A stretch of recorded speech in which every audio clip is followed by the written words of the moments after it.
வள்ளியே சக்கரவள்ளியே. சக்கரவள்ளி கிழங்கு வச்சு நல்லா அருமையான ஒரு கட்லெட் ரெசிபி செய்யலாமா? இது செய்கிறதுக்கு முதல்ல ஒரு 2 சக்கரவள்ளி கிழங்க நல்லா கழுவிட்டு அதுக்கப்புறமா கட் பண்ணி தண்ணியில் சேர்த்து நல்லா வேக விட்டுக்கலாம். ஒரு 15 நிமிஷத்தில் நல்லா வெந்துடும். இந்த மாதிரி கத்தி வச்சு குத்தி பார்த்தோன்னா நல்லா சாஃப்டாக இருக்கணும்.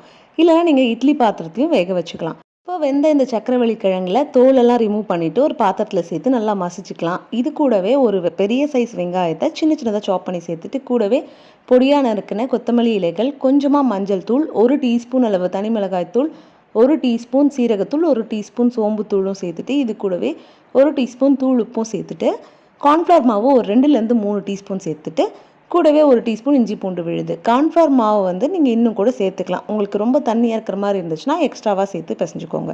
நல்லா இந்த அளவுக்கு பிசைஞ்சதுக்கப்புறமா கைகளில் எண்ணெய் இல்லைனா தண்ணி தொட்டுட்டு இந்த மாதிரி உருண்டைகளாக பிடிச்சி உங்களுக்கு எந்த ஷேப்பில் வேணுமோ அந்த ஷேப்பில் நீங்கள் தட்டிக்க வேண்டியதான். தட்டி எல்லாத்தையும் அரேஞ்ச் பண்ணிக்கலாம். இது மேலே பிரெட் க்ரம்ஸ் கோட் பண்ணியும் நீங்கள் பொரிச்சிக்கலாம். நான் இப்படியே ப்ளைனாக தான் பொரிக்க போகிறேன். ஜஸ்ட்டு ஷாலோ ஃப்ரை தான், டீப் ஃப்ரை பண்ணலை. ஒரு பேனில் எண்ணெய் சேர்த்துட்டு ஒவ்வொன்றா அரேஞ்ச் பண்ணி எல்லா பக்கமும் நல்லா செவந்து வந்ததுக்கப்புறமா எடுத்து சர்வ் பண்ண வேண்டியதான். ரொம்ப ரொம்ப சிம்பிளான ரெசிபி தான். இது ரொம்ப நல்லா டேஸ்டியாகவும் இருக்கும், ஹெல்த்தியாகவும் இருக்கும். கண்டிப்பாக நீங்களும் ட்ரை பண்ணி பார்த்துட்டு மறக்காமல் நம்ம பேஜும் ஃபாலோ பண்ணிக்கோங்க. டாடா.